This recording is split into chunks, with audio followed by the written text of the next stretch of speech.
Good morning दोस्तों। आज हम 48वीं से 52वीं BPSC mains question with answer class 15 देखने जा रहे हैं। क्लास 14 तक का आपका वीडियो अपलोड कर दिया गया है।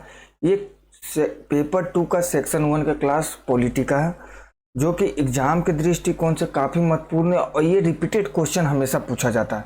और अभी हमारा क्लास एनसीईआरटी साइंस, लूसेंट और आने वाले समय में पूर्वालोकन बीपीएससी का 71 के लिए स्टार्ट करेंगे। तो आप चैनल को ज़्यादा से ज़्यादा शेयर करिए, सब्सक्राइब करिए, कमेंट करिए, कुछ रिकमेंडेड हो तो चलिए देखते हैं आज का क्लास।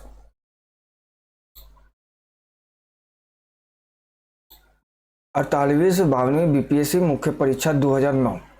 क्वेश्चन नंबर फर्स्ट, जाति एवं वर्ग भारतीय राजनीति में महत्वपूर्ण भूमिका निभाते हैं। इस उक्ति की व्याख्या बिहार के संदर्भ में करें। इसका क्वेश्चन का आंसर आपका पहले के वीडियो में करा दिया गया है, क्योंकि ये रिपीटेड क्वेश्चन ज़्यादातर पूछा था, तो वीडियो में कराया हुआ है, लेकिन फिर से अगेन देखते हैं। इसका उत्तर है भारतीय राजनीति में जाति समूह का प्रभाव स्वतंत्रता आंदोलन के दौरान स्पष्ट परिलक्षित होता है। अंबेडकर जहां दलितों एवं शोषित वर्गों का नेतृत्व करते हैं, वहीं कांग्रेस पर उच्च वर्गों के प्रभाव दिखते हैं। आज़ादी के बाद लोकतंत्र की स्थापना हुई, जिससे बहुसंख्यक जाति के लोगों अथवा नेताओं का प्रभाव राजनीति में थोड़ा बढ़ा। जाति आज के समय में चुनावी एजेंडा हो गया है। बिहार में भी प्रारंभ में उच्च जाति के लोगों का राजनीति में वर्चस्व था, परंतु राम मनोहर लोहिया के समाजवादी आंदोलन एवं जेपी आंदोलन के बाद बिहार में स्थिति बदली और पिछड़ी जाति के कुछ नेताओं का बिहार की धरती पर आगमन हुआ। लालू प्रसाद, नीतीश कुमार एवं रामविलास पासवान मूलतः जेपी आंदोलन से जुड़े नेता थे, जिन्होंने बाद के वर्षों में प्रदेश का नेतृत्व किया। बिहार की राजनीति में जाति एवं वर्ग की भूमिका सकारात्मक एवं नकारात्मक दोनों रही है। सकारात्मक प्रभाव भूमिका, बिहार में पिछड़ी जाति की बहुलता है, लेकिन आज़ादी के प्रारंभिक वर्षों में जब तक उच्च जाति का राजनीति में वर्चस्व रहा, पिछड़ी जाति दलितों का अत्यधिक शोषण हो। उनकी सामाजिक स्थिति जानवरों से ज्यादा नहीं थी, लेकिन जब पिछड़े लोगों में राजनीतिक जागरूकता आई और नेतृत्व उनके हाथों में आया तो स्थिति बदली। स्थिति बिल्कुल बदल चुकी है और पिछड़ी जातियों की सामाजिक स्थिति अपेक्षाकृत सुधरी है। उनकी आर्थिक स्थिति एवं शैक्षणिक स्थिति में भी सुधार आया है। नकारात्मक प्रभाव भूमिका, बिहार की राजनीति पर जाति के प्रभाव के सकारात्मक प्रभाव के साथ साथ नकारात्मक प्रभाव भी पड़े। आज राजनीतिक दल विभिन्न जातियों को लुभाने के लिए अत्यंत निम्न स्तरीय तरीकों को अपना रहे हैं, जिससे सामाजिक एकता भंग हो रही है। विभिन्न जाति समूह के एक दूसरे को बैर भाव एवं घृणा से देखते हैं। जाति के कारण राजनीति में अपराधीकरण भी बढ़ रहा है। राजनेता अपनी जाति के अपराधियों को संरक्षण देते हैं और चुनाव में उनका इस्तेमाल करते हैं। जाति आधारित राजनीति वास्तव में लोकतंत्र की मूल भावना के विरुद्ध है, क्योंकि संविधान निर्माताओं ने ऐसा कभी नहीं सोचा था कि राजनीति में जातिवाद के प्रवेश से स्थिति इतनी खराब हो जाएगी। आज बिहार की जनता भी जातिवादी राजनीति को नकारने लगी है। इसका ताजा उदाहरण विकास के आधार पर दोबारा सत्ता प्राप्त करने वाले मुख्यमंत्री नीतीश कुमार है। की टू रिमेंबर, राजनीति में जाति वर्ग की भूमिका, सकारात्मक नकारात्मक भूमिका। सकारात्मक में समाजी विकेंद्रीकरण को बढ़ावा, पिछड़े वर्गों का नेतृत्व करने का मौका, आर्थिक समानता, शैक्षणिक विकास। नकारात्मक में अपराधीकरण, भ्रष्टाचार, वोट बैंक की राजनीति को बढ़ावा, समाज में एकता को खंडित होना। क्वेश्चन नंबर 2, बिहार के संदर्भ में ग्राम्य स्थानीय सरकार की कार्यों की 1994 से आज तक की व्याख्या करें। बिहार के संदर्भ में ग्राम्य स्थानीय सरकार की कार्यों की 1994 से आज तक की व्याख्या करें। उत्तर, 1993 के पहले भारत में ग्राम्य स्थानीय सरकार पंचायती राज संस्थाएं औपचारिक संस्थाओं के रूप में कार्यरत थी, लेकिन 73वें संविधान संशोधन 1993 के बाद इन्हें संवैधानिक मान्यता प्राप्त हुई। इस संशोधन का मूल उद्देश्य शासन का विकेंद्रीकरण करना था। इस संशोधन के द्वारा पंचायत व्यवस्था को अनेक कार्य एवं शक्ति प्रदान किए गए। संविधान संशोधन को इस पृष्ठभूमि में बिहार पंचायती राज अधिनियम 1993 पारित किया गया। संविधान के व्यवस्था के अनुरूप पंचायती राज व्यवस्था बिहार में भी त्रिस्तरीय, ग्रामीण स्तर पर ग्राम पंचायत, प्रखंड स्तर पर पंचायत समिति तथा तृतीय अथवा शीर्ष अथवा जिला स्तर पर जिला परिषद का गठन किया गया। वर्ष 1994 का बाद बिहार में ग्राम्य स्थानीय सरकार के द्वारा काफी कार्य किए गए हैं, जिससे बिहार का सर्वांगीण विकास हुआ। वर्तमान में मनरेगा के कारण पंचायतों की भूमिका के विकास कार्यों में और भी ज्यादा बढ़ गए।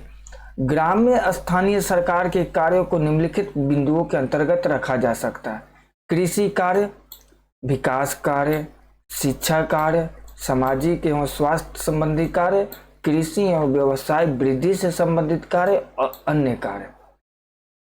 कृषि कार्य, कृषि विकास के स्तर पर पंचायतों को महत्वपूर्ण कार्य दिए गए हैं, जिसे बिहार के पंचायतों ने बहुत हद तक किए हैं। इसके अंतर्गत कृषि क्षेत्र का विकास, भूमि सुधार कार्यक्रम, चकबंदी और भूमि संरक्षण प्रमुख है।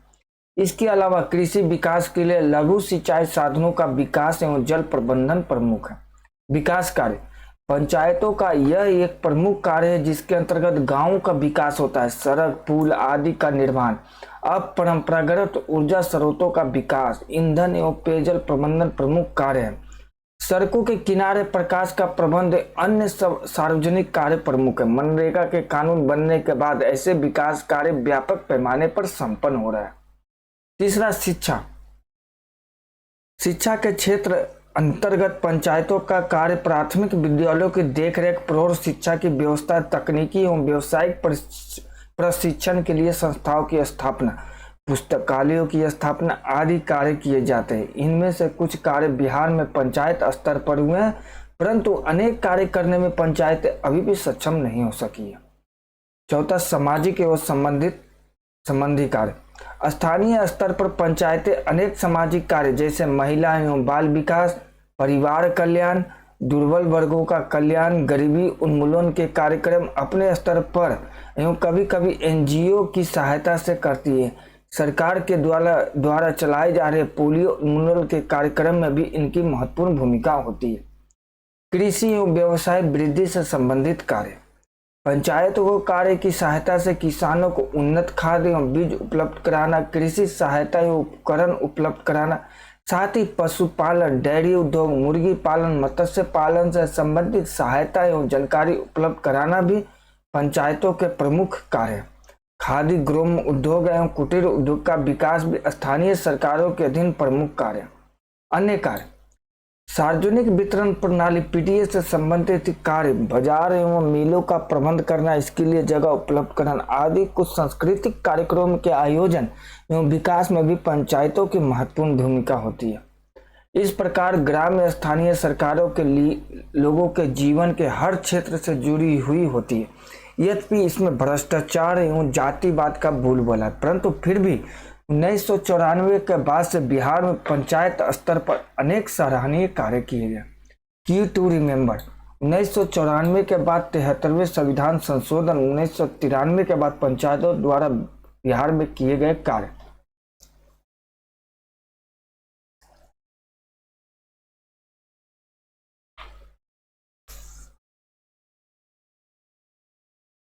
क्वेश्चन नंबर 3, मिली जुली राजनीति भारतीय संदर्भ का प्रमुख लक्षण हो गया, परंतु यह व्यवस्था अभी एक अस्थायी सरकार प्रदान करने में असफल रही है। अपनी राय लिखें। क्वेश्चन नंबर 3,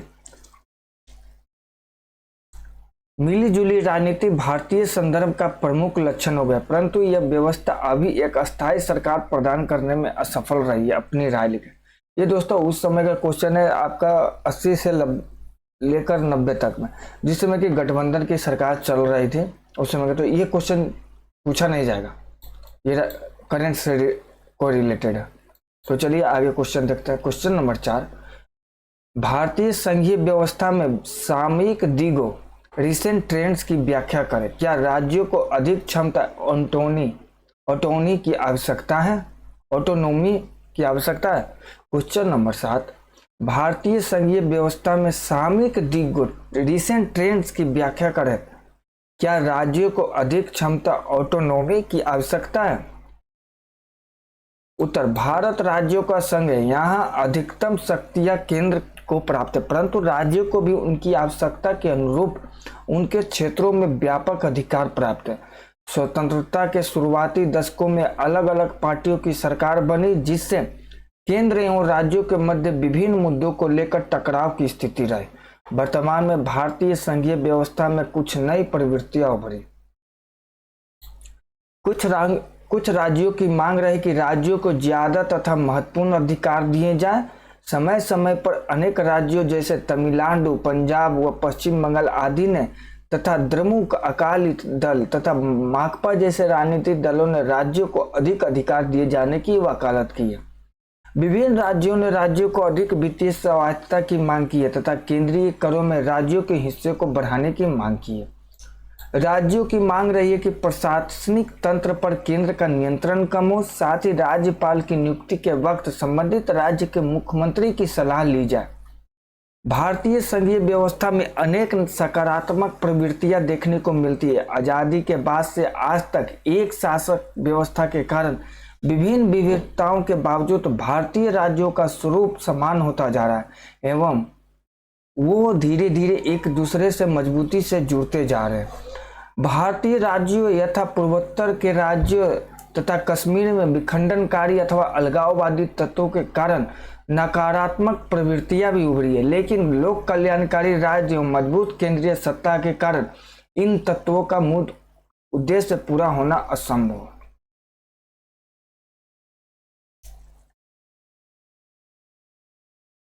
की टू रिमेंबर दोस्तों, ये अभी 28 राज्य और 8 केंद्र शासित प्रदेशों का एक संघ है। भारतीय संघ के बारे में संविधान के भाग 1 अनुच्छेद 1 से 4 में विस्तृत वर्णन है। राज्य तथा केंद्र के अपने अधिकार क्षेत्र हैं, लेकिन तुलनात्मक रूप से केंद्र को राज्य की अपेक्षा व्यापक अधिकार प्राप्त है। उभरती प्रवृत्तियां, राज्य द्वारा अधिक महत्वपूर्ण अधिकार की मांग, वित्तीय स्वायत्तता की मांग, अधिक प्रशासनिक अधिकार तथा राज्यपाल की नियुक्ति में राज्यों के विचारों को सुनने की मांग, भारतीय राज्यों के स्वरूप में निरंतर एकरूपता आना, कुछ राज्यों में विखंडनकारी अथवा अलगाववादी तत्वों का उभरना।